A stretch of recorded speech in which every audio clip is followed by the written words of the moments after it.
Ina-check up nga natin si Gael mga mare dahil nga patuloy ang pagdumi niya. Kapangalang mga mare, napansin nga namin tuloy-tuloy nga ang pagdumi niya mga mare. Halos 5 minuto nga lang ang pagitan, tas lusaw pa. Hindi pa nga siya makatulog ng maayos kaya nangangalumata na nga rin yung mga mata niya. Pero eto nga si tatay mga mare, nagtanim na nga rin pala nung ipinunla niya nga ditong mga pechay. Nag-aasikaso naman siya dyan. Eto nga si Alvin, nag-aasikaso na nga rin ng maikakape nga nila. Buti na nga lang may stock pa nga tayo ng kape. Sinasabi ko sa inyo mga mare, kung mahilig nga kayo sa kape at hindi nyo yung mapigilan at gusto nyo naman palitan, eto na nga mga mare ang may sasuggest ko sa inyo. Kasi kahit kape siya mga mare, okay na okay nga ito. Mas marami tong benefits kasi nga sa ordinaryong kape nga natin. Tatay, pinupush ko na ito nga palagi niya ikakape, kaya nga lang minsan ay hindi talaga maiwasang hindi magkape ng ordinary, lalo na kung wala nga tayong stock. Ito nga mga tinatanim nga ni tatay, baka ilang linggo nga lang to, malalaki na naman nga to at makakapagbenta nga ulit tayo kasi malaki na nga siya bago na isalin. Mas marami nga naipunla ngayon ni tatay mga mare, kaya okay na okay nga to. Pwede nga itong madala nga rin sa kabila. Ang oras naman nga na to ay binabantayan nga namin kung dudumi nga ulit nga si Gael. Hindi nga namin alam kung anong dahilan mga mare, kung sa gatas ba o ano sa pagkain na kinakain niya. Hindi naman siya madalas kumain. Prutas nga lang ang kinakain niyan mga mare, madalas orange o kaya naman saging, mga ganun lang. Hindi ko alam kung ano yung dahilan nga ng pagsakit nga ng tiyan niya. Kapag bata pa naman nga mga mare, syempre mag-aalala ka dahil hindi nga siya nakakapagsabi. Ito nga si Kulot, pumasok na nga rin ng maaga mga mare kasi halos hindi na nga rin niya nakatulog para matapos yung mga requirements niya dahil pasahan na daw. Nga sinama ko na nga lang din si mama mga mare para hindi nga siya mainip dito. Si Gael pa nga naman nga mga mare, hindi siya maindahing bata, hindi tulad ng ibang bata na iiyak siya kapag may nararamdaman. Pansin ko kasi kapag may kailangan siya, ikot lang siya ng ikot, parang mga mare hindi siya mapakali, ganyan. Naawang-awa ako, hindi niya mga mare masabi yung gusto niya dahil nga alam niya hindi pa naman nagsasalita. At etong nasa kulong-kulong nga tayo mga mare, ay naku, akala mo talaga mahuhulog siya kapit na kapit kahit anong bitaw ko, ayaw niya mga mare. Kita ko nga na napakalungkot ng mata niya, mas lalo nga ang kinakabahan. Gusto ko pa ngayon makulit siya mga mare kasi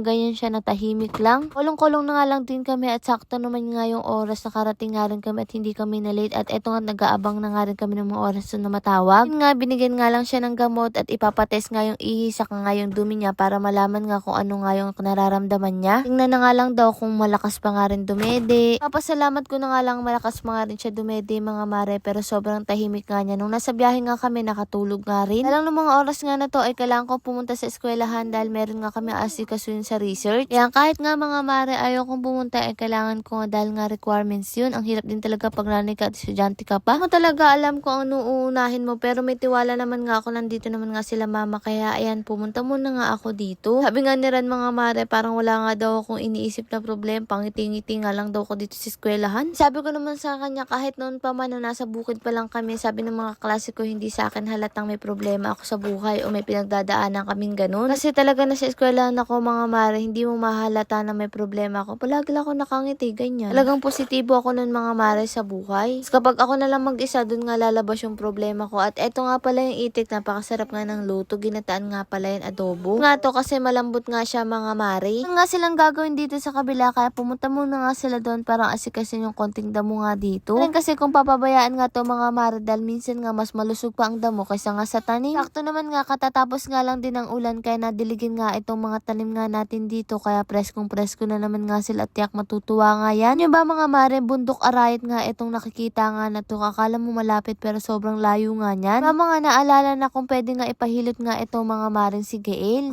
Sa kalikutan may pilay nga siya mga mare, kaya buti na nga lang andito nga si nanay na malapit nga sa amin. Ito nga lang din yung nanghihilot nga kay Gael. Nakakatuwa kay Gael mga mare, imbis na umiyak abay tuwang-tuwa pa at nakatingin pa nga kay nanay. Gusto pa nga kamo mga maring sumama. Naman nga itong lolo niya abay proud na proud nga ng mga oras nga na yun. At total naman daw nga nandito na si nanay, nagpahilot na nga rin si mama. Maraming salamat po sa lahat ng blessing. Siyempre sa inyo mga mare, paano ba yun? Bukas na lang ulit.